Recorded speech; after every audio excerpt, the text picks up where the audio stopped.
વિરામ બાદ આપનું સ્વાગત છે। જૂનાગઢ શહેરમાં આજે સવારથી દેશદાસભર્યો માહોલ જોવા મળતો હતો। ઠેક ઠેકાણે દેશભક્તિના ગીતો ગુંજતા રહ્યા હતા અને આવા રાષ્ટ્રભાવનાના માહોલ વચ્ચે મહાનગરપાલિકા ખાતે મેયર જીતુભાઈ હિરપરાએ સવારે 9:30 વાગે ત્રિરંગાને સલામી આપી હતી। મહાનગરપાલિકા ખાતે ભાજપના નગરસેવકો ઉપરાંત કર્મચારીઓની ઉપસ્થિતિમાં આ રાષ્ટ્રીય પર્વ મનાવવામાં આવ્યું હતું। ત્યારબાદ જૂનાગઢ વાસીજોગ સંબોધનમાં મેયર જીતુભાઈ હિરપરાએ જૂનાગઢ શહેરના વિકાસમાં તમામ લોકોને સાથ સહકાર આપવા અને વેરો નિયમિત ભરવા માટે અપીલ કરી હતી। તેમણે ઉમેર્યું હતું કે આઝાદ ભારતના 65 વર્ષ સુધી હજુ સુધી ભારતે જોઈએ તેવો વિકાસ કર્યો નથી, પરંતુ હવે પછીનો દાયકો ભારતના નામે હશે તે નિશ્ચિત છે અને એટલે જ લોક ભાગીદારીથી સમગ્ર રાષ્ટ્રના વિકાસ માટે લોકોને આગળ આવવા અને યોગદાન આપવા તેમણે અપીલ કરી હતી। મેયર શ્રીની સાથે ભાજપના નગરસેવકો અને કર્મચારીઓ પણ ઉપસ્થિત રહ્યા હતા। આજના 66માં પ્રજાસત્તાક દિવસ નિમિત્તે જૂનાગઢ મહાનગર કોર્પોરેશનમાં આજે ધ્વજની વંદના થઈ। દેશના આઝાદી અપાવવા માટે અનેક દેશભક્તોએ કુરબાની આપી છે। એ તમામ દેશભક્તોને અને એના પરિવારોને હું વંદન કરું છું, સલામ કરું છું। સાથે સાથે 66માં પ્રજાસત્તાક દિન નિમિત્તે જૂનાગઢની જનતા અને દેશના નગરજનોને, દેશની જનતાને હું શુભાશીષ પાઠવું છું, શુભકામનાઓ પાઠવું છું। સાથે સાથે જૂનાગઢ મહાનગરપાલિકા દ્વારા આવનારા દિવસોમાં અનેક કાર્યો થવા જઈ રહ્યા છે। એમાં આપ જોઈ રહ્યા છો જૂનાગઢમાં ખૂબ સારા રસ્તાઓ રિપેરિંગ કરીને બનાવવામાં આવ્યા છે। જૂનાગઢમાં હાઈમાસ્ટ ટાવરો નાખીને જૂનાગઢને જળહળતું બનાવવામાં આવ્યું છે। નરસિંહ મહેતાનો ચોરો, દામોદર કુંડ અને નરસિંહ મહેતા તળાવ જેવા મહત્ત્વના પ્રોજેક્ટો આગામી દિવસોમાં કાર્યાન્વિત થવાના છે। ગિરનાર રોપવે જેવી યોજના જે ઘણા વર્ષોથી પડતર પડી હતી, એ પણ ટૂંક સમયમાં રોપવે શરૂ થવાનો છે। એશિયામાં સૌથી મોટી યોજના એટલે રોપવે યોજના છે અને જૂનાગઢની જીવાદોરી સમાન રોપવે યોજના પણ આવનારા દિવસોમાં સાકાર થવા જઈ રહી છે।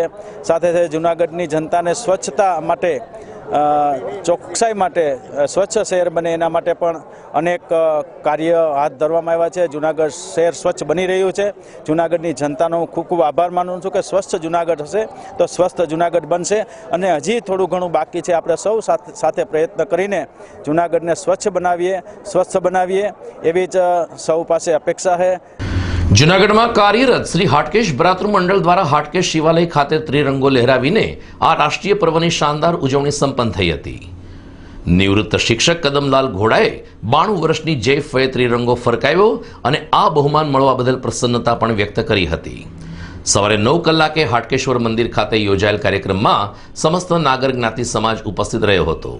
નિવૃત્ત શિક્ષકો હેમાંશુભાઈ છાયા તેમજ હર્ષદભાઈ મહેતાએ અલગ અંદાજથી દેશભક્તિ ગીતો રજૂ કરીને વાતાવરણમાં રાષ્ટ્રભાવના પ્રસરાવી દીધી હતી અને એક અનોખી માતૃવંદના રજૂ કરી હતી।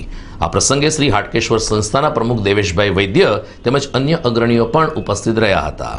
પોતાના પ્રતિભાવમાં કદમલાલ ઘોડાએ જણાવ્યું કે આજે જ્ઞાતિ આધારિત ધ્વજવંદનનો ચીલો જૂનાગઢમાં જે પડ્યો છે, જે સમગ્ર રાજ્યમાં પ્રસરે તે આજના દિવસનો સંદેશો હોઈ શકે। રાષ્ટ્રભાવના સાથે તમામ લોકોએ હાટકેશ દાદાના દર્શન કરીને ત્રિરંગાને સલામી આપી હતી। तेरे पर बलि बलि जाते हैं हम, सौगंध खाते मां भगत सिंह की कुर्बानी की। हम सौगंध खाते मां तेरी झांसी की रानी की। जो तुझ पर आंख उठाएगा कभी वो बच न पाएगा कि हम ये शपथ उठाते हैं, कि हम ये शपथ उठाते हैं तेरे पर बलि बलि जाते हैं। आजादी ने उषा उगी ज्યાં રામ રાજ્યના દ્વાર, શહીદ નારક તિરંગાણી કેસરીએ નિવાદ। રામ સમાયે નહેરુ રાજા, લક્ષ્મણ વીર સુભાષ, ભરત સમાયે વલ્લભ પ્યારા, ભારતના સરદાર, શહીદ નારક તિરંગાણી કેસરીએ નિવાદ।